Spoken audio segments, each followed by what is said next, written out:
नमस्कार, 20 मिनट 20 खबर में आप सबका बहुत बहुत स्वागत है। आप सबके साथ मैं हूं प्रियंका राय। आपको अगले 20 मिनट में हम प्रदेश की 20 अहम खबरों से रूबरू कराने वाले हैं। तो चलिए शुरू करते हैं 20 मिनट में 20 खबरों का सिलसिला।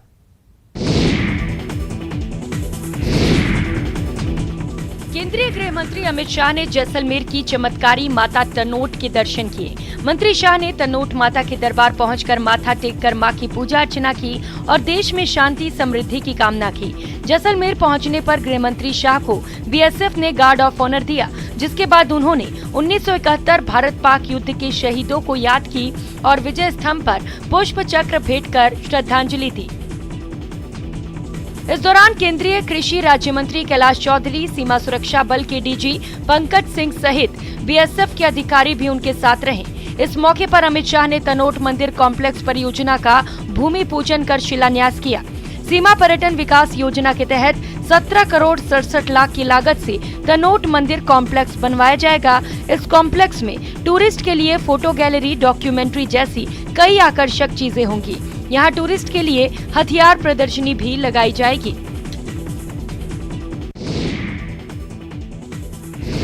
पूरी तरह ध्वस्त हो चुकी कार रफ्तार के कहर की कहानी खुद बयां कर रही है। तस्वीर बता रही है कि इस कार में जो भी रहा होगा वो काल के गाल में समा गया होगा। ये भीषण हादसा हुआ बाड़मेर जिले के भाटेला सरहद मेगा हाईवे पर, जहां एक बेकाबू ट्रक ने सामने से आ रही कार को जोरदार टक्कर मार दी। टक्कर इतनी भयंकर थी कि कार के परखच्चे उड़ गए। हादसे में कार सवार 3 महिलाओं सहित 4 लोगों की मौत हो गई। वहीं कार में सवार एक मासूम जिंदा है, जिसका सांचौर में इलाज जारी है। जानकारी के मुताबिक इस हादसे के शिकार सभी लोग एक ही परिवार के थे, जो गुजरात के धानेरा के रहने वाले थे। ये लोग जसोल रानी भटियानी के दर्शन कर वापस गुजरात जा रहे थे। इसी दौरान ये दर्दनाक हादसा हुआ। हादसे की जानकारी के बाद 2 थानों की पुलिस मौके पर पहुंची। पुलिस ने दोनों वाहनों को सड़क से हटाकर आवाजाही शुरू कराई। बताया जा रहा है कि हादसे के बाद ट्रक चालक मौके से फरार हो गया।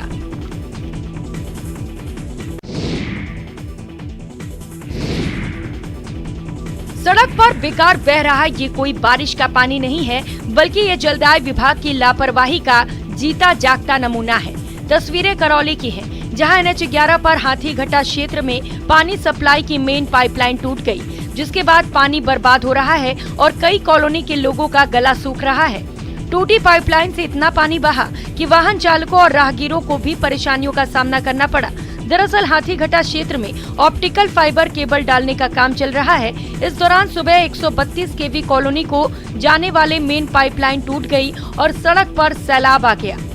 स्थानीय लोगों ने पंप चालक को पाइपलाइन टूटने की जानकारी दी। इसके बाद पंप चालक ने वाल्व बंद कर पेयजल आपूर्ति रोकी। तब जाकर सड़क पर बहने वाला पानी बंद हुआ, लेकिन तब तक हजारों लीटर पानी व्यर्थ बह गया और कई कॉलोनियों में पानी की सप्लाई बंद रही।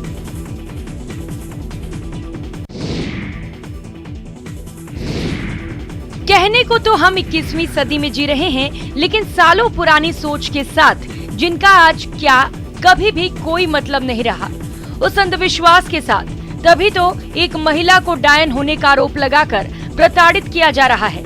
मामला भीलवाड़ा जिले का है, जहां एक परिवार अपने ही घर की एक महिला को डायन बताकर प्रताड़ित कर रहा है। ऐसे में पीड़ित इंसाफ के लिए एसपी के पास पहुंची।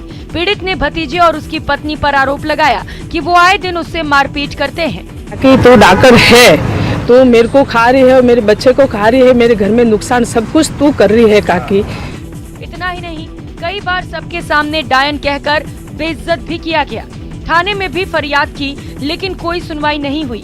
मामले में एसपी का कहना है कि इसको लेकर एसएचओ ने जांच की थी, लेकिन इससे परिवादी संतुष्ट नहीं है।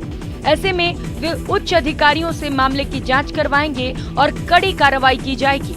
मैं आश्वस्त किया है कि सीनियर लेवल पर इसको पुनः री इन्वेस्टिगेट कराएंगे और जो कानून सम्मत कार्रवाई है इसमें की जाएगी और दोषियों अगर कोई आता है तो उसके खिलाफ सख्त कानूनी कार्रवाई की जाएगी।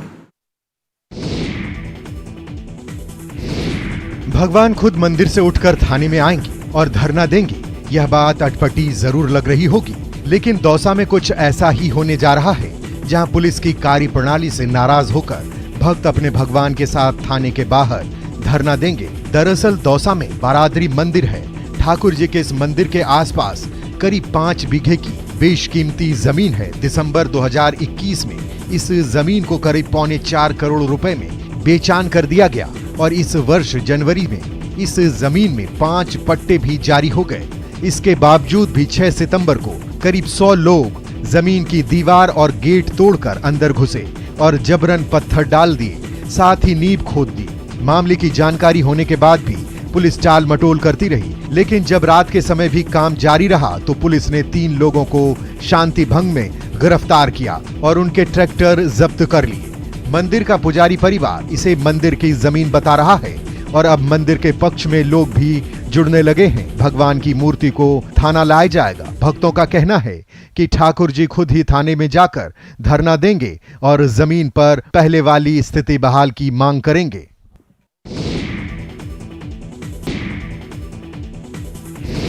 पड़ोसी देश नेपाल में बादल फटने से बॉर्डर तहसील धारचूला में भारी तबाही मची है। हालात ये हैं कि दर्जनों घर काली नदी में समा गए। यही नहीं, भारी मलबे में कई गाड़ियां भी दब गई। साथ ही एक महिला लापता बताई जा रही है। बादल फटने से नेपाल के साथ ही सबसे अधिक तबाही उत्तराखंड के खोतीला गांव में हुई है। जानकारी के मुताबिक शुक्रवार की रात 3 बजे नेपाल के धारचूला जिले में बादल फटा, जिसका असर भारत के इलाकों में भी देखने को मिला। बादल फटने के बाद भारत और नेपाल को बांटने वाली काली नदी में उफान आ गया, जिससे गांव खोतीला के कई घर काली नदी में समा गए। यही नहीं, धारचूला तहसील मुख्यालय में भी बादल फटने के बाद भारी तबाही मची। दर्जनों घरों में मलबा घुस गया। वहीं कई गाड़ियां भी मलबे की चपेट में आ गईं। घटना के बाद मौके पर पहुंची एसडीआरएफ, एनडीआरएफ, राजस्व पुलिस के साथ ही रेगुलर पुलिस ने राहत बचाव का काम शुरू किया और कई लोगों को सुरक्षित जगहों तक पहुंचाया।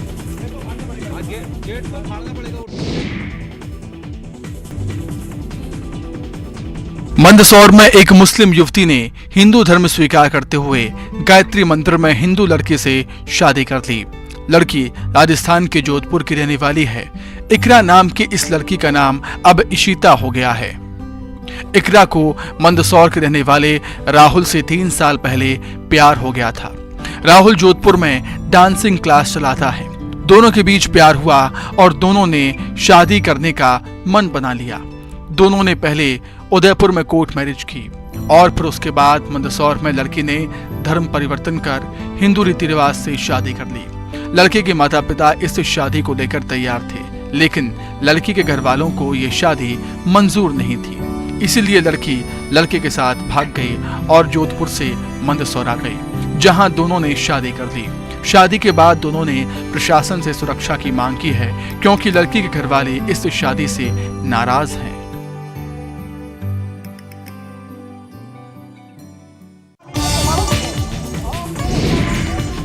पहले आंखें चार, फिर हुआ प्यार और अब थाने में रचाई शादी। थाने में शादी की ये तस्वीरें नालंदा की हैं, जहां लहेरी थाना में बिना बैंड बाजे के प्रेमी युगल ने शादी रचा ली। आपको बता दें कि छपरा जिले के जानकी नगर निवासी विश्वास कुमार बिहार शरीफ में इंटर का परीक्षा देने पहुंचा था। इसी बीच लहेरी थाना की रेखा कुमारी से प्रेम हो गया। दोनों में प्यार इतना बढ़ गया कि साथ भागने की प्लानिंग कर ली। दोनों कुछ महीने पहले नालंदा से भागकर गुजरात पहुंच गए, जहां काफी दिनों तक लिव इन में रहने लगे। इधर माता पिता ने अपहरण का मामला दर्ज करा दिया। छानबीन के दौरान इनका पता चला। फिर प्रेमी युगल गुजरात पुलिस के सहारे नालंदा पहुंचे और लहेरी थाना पहुंचकर शादी रचा ली। इधर शादी रचाने की खबर सुन आसपास के पड़ोसी थाने पहुंचकर शादी में शामिल हुए और अब दोनों काफी खुश हैं।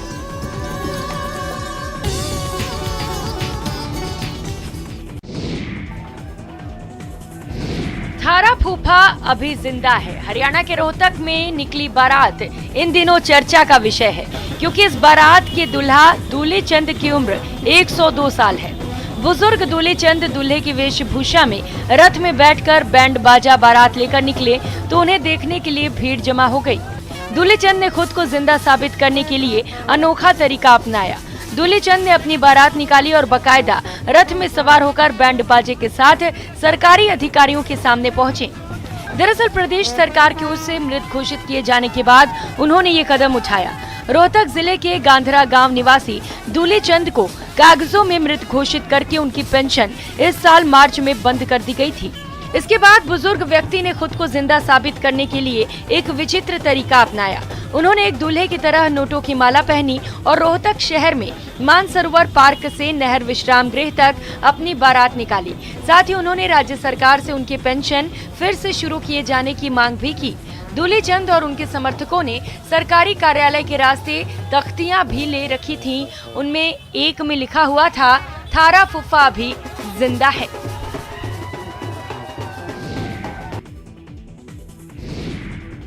प्रकृति ने भले ही उसे लाचार बना दिया हो, लेकिन उसके हौसलों में जान है, जिसकी बदौलत वो नित नई उड़ान भर रही है।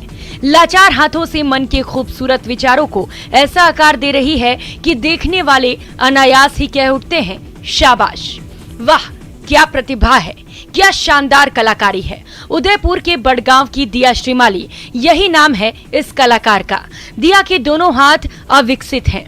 बावजूद इसके वो कागज पर ऐसी पेंटिंग बनाती हैं जिसे देखकर हर कोई अवाक रह जाता है।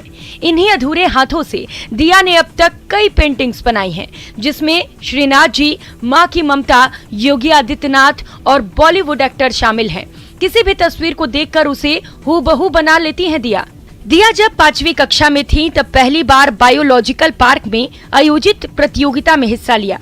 इसके बाद से ही दिया की चित्रकला में रुचि जगी। अब वो 4 से 5 दिन में एक पेंटिंग तैयार कर लेती हैं।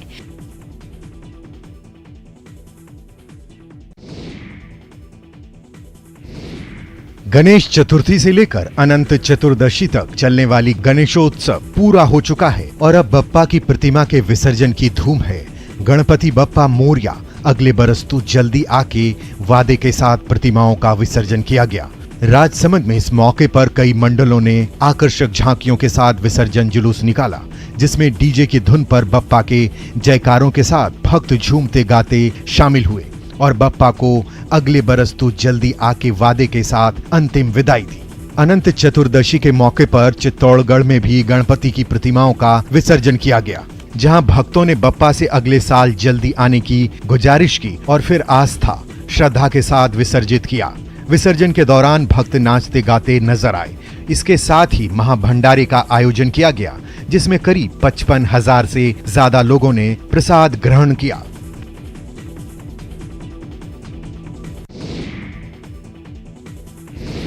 इकतीस अगस्त को गणेश चतुर्थी के साथ शुरू हुआ 10 दिनों का गणपति उत्सव शुक्रवार 9 सितंबर को अनंत चतुर्दशी के मौके पर गणपति बप्पा के मूर्ति विसर्जन समारोह के साथ संपन्न हो गया। माना जाता है कि गणेश चतुर्थी के 10 दिन बाद अनंत चतुर्दशी के दिन भगवान गणेश स्वर्ग में बसे अपने निवास स्थल को वापस चले जाते हैं। हर बार की तरह इस बार भी पूरा देश गणपति बप्पा के उत्सव में सराबोर हुआ और अनंत चतुर्दशी के दिन धूमधाम से मूर्तियों का विसर्जन किया गया। मुंबई में गणपति विसर्जन के दौरान कई झांकियों के साथ जुलूस भी निकाले गए और मूर्तियों को सरोवरों में विसर्जित किया गया। गणपति बप्पा मोरया, अगले बरस तू जल्दी आ के नारों की गूंज के बीच श्रद्धालुओं ने जुलूस निकालना शुरू किया। इस दौरान ढोल नगाड़े बजाए गए और लोग गुलाल उड़ाते भी दिखे। भगवान गणेश की मूर्ति का विसर्जन गिरगांव चौपाटी, शिवाजी पार्क, बांद्रा, जुहू और मलाड के अलावा 70 प्राकृतिक झीलों के साथ साथ नगर निगम के बनाए कृत्रिम तालाब में किया गया।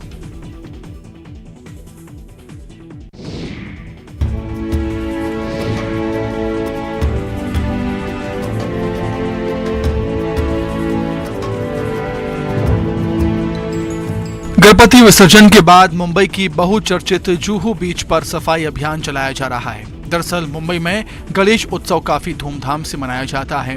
हजारों की संख्या में शहर के अलग अलग इलाकों में गणेश प्रतिमा की स्थापना होती है, जिसकी तस्वीरें आपने बीते 10 दिनों में खूब देखी होंगी। ये सभी प्रतिमा जो मुंबई में स्थापित किए गए थे, उसमें से अधिकांश प्रतिमाओं का विसर्जन इसी जुहू बीच पर किया जाता है। बीते दिन देर रात तक यहाँ गणेश विसर्जन हुआ, जिसके चलते बड़ी मात्रा में यहाँ कचरा इकट्ठा हो गया। हर साल कुछ इसी तरह की तस्वीरें सामने आती हैं, लेकिन इस बार इस पर प्रशासन का भी ध्यान है और स्थानीय लोगों का भी, लिहाजा लोग इसे साफ करते हुए दिखाई दे रहे हैं। स्थानीय लोगों के मुताबिक यहाँ बड़ी संख्या में पर्यटक घूमने आते हैं, इसलिए वहां पर सफाई अभियान होना बेहद जरूरी।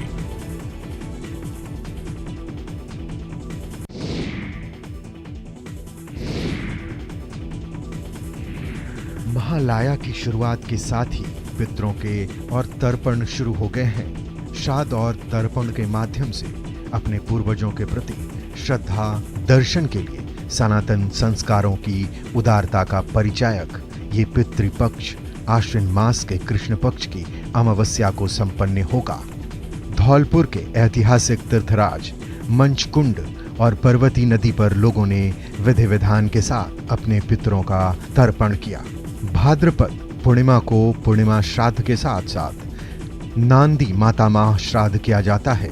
उसके बाद आश्विन कृष्ण पक्ष की प्रतिपदा से तिथिवर श्राद्ध किया जाता है, अर्थात जिस तिथि पर मृत्यु होती है उस तिथि को श्राद्ध किया जाता है।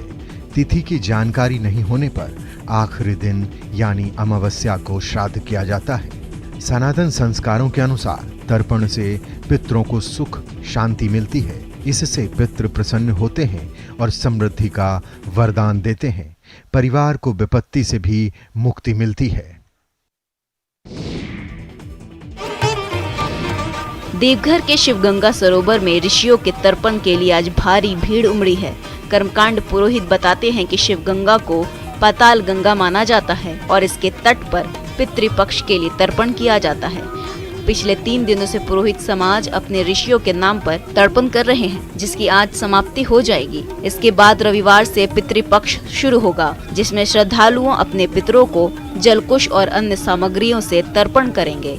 देवघर में शिवगंगा तट पर तर्पण की अपनी विशेषता प्रधान रही है। तृतीय, चतुर्थी और पंचमी तिथि को ऋषियों के नाम पर तर्पण किया जाता है। इसके बाद रविवार से अगले 15 दिनों तक पितृपक्ष का दिन होता है और इस 15 दिनों में अपने पितरों के नाम पर तर्पण किया जाता है। शिवगंगा में बड़ी संख्या में लोग पहुंचकर अपने पितरों को तर्पण देते हैं। हालांकि निगम की ओर से कोई व्यवस्था नहीं की गई है, जिससे श्रद्धालुओं को परेशानी का सामना करना पड़ रहा है।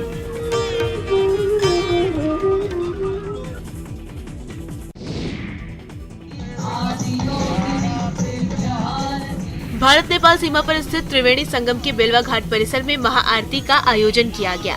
106वीं नारायणी गंडकी महाआरती को देखने के लिए श्रद्धालुओं की भीड़ उमड़ पड़ी।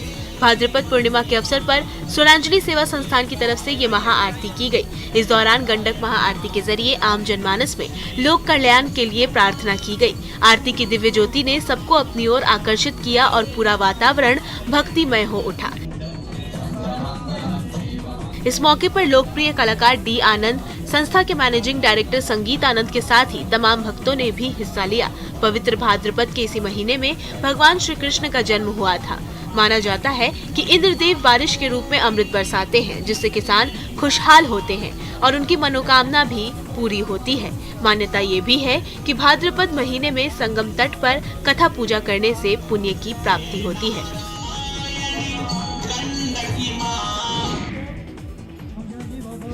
तीन लोक से न्यारी कान्हा की नगरी मथुरा में कान्हा के भक्तों ने अनंत चतुर्दशी के मौके पर अलौकिक कार्यक्रम का आयोजन किया।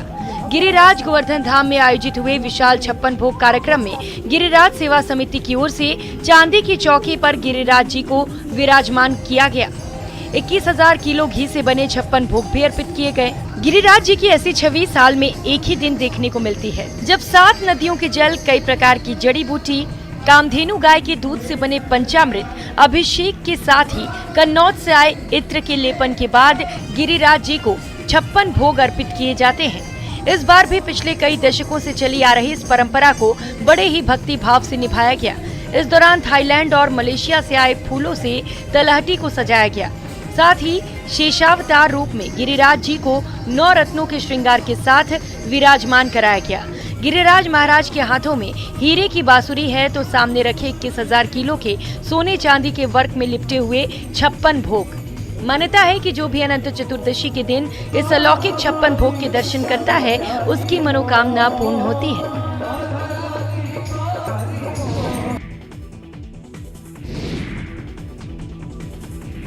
जयपुर के जवाहर कला केंद्र में शुक्रवार शाम अग्नि और बरखा नाटक का मंचन किया गया। केंद्र की पाक्षिक नाट्य योजना के तहत आयोजित नाटक में जफर खान के निर्देशन में कलाकारों ने अभिनय किया। महाभारत के वन पर्व अध्याय में वर्णित यवगिरी की कथा पर आधारित नाटक गिरीश कर्नाड ने लिखा है। इसका हिंदी अनुवाद राम गोपाल बजाज ने किया है। पौराणिक पृष्ठभूमि वाले नाटक में ऐसे कई सिद्धांतों का वर्णन किया गया है जो आज भी प्रासंगिक है। नाटक की कहानी रैभ्य के दो पुत्रों परावसु अरवसु और भतीजे यवक्री के इर्द गिर्द घूमती है। इसमें दिखाया गया कि स्वार्थ, ईर्ष्या, क्रोध और प्रतिशोध के चलते किए जाने वाले प्रपंचों से पैदा हुई अग्नि जीवन को किस तरह तबाह करती है। इन सब के बीच भी प्रेम रूपी बरखा की बौछार से मनुष्य जीवन निखर उठता है। नाटक में अरवसु और नितिलाई नामक पात्र त्याग, प्रेम भाव से परिपूर्ण है। वे दूसरों के लिए त्याग कर संतुष्ट रहते हैं। मुझे लगता है मुझे कुछ रहस्यमय शक्तियां मिल गई, कुछ गुप्त कलाएं सिद्धियां मिल गई हैं, कुछ तंत्र मंत्र सिद्ध हो गए जो मेरी उंगलियों पर नाचते हैं। तुम स्वयं 20 मिनट 20 खबर में फिलहाल इतना ही। मुझे दीजिए इजाजत। नमस्कार।